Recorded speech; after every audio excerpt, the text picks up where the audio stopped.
Good day ma'am, sir. Bale, ituro ko sa inyo kung paano mag-delete ng database para hindi mapuno yung SSD natin, 'no. So, ito yung POS natin, application. So, one click, right click.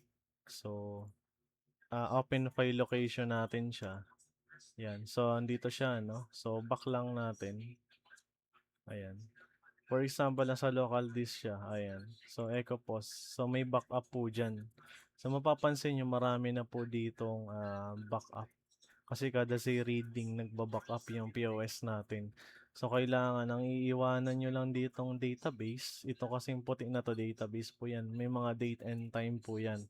So, i-delete nyo na lang yung mga past po, database, no? Yung present database na lang yung ititira nyo po.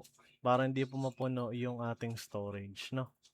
Yan. So, yun lang naman po para ma-check natin yung database or SSD backup po natin.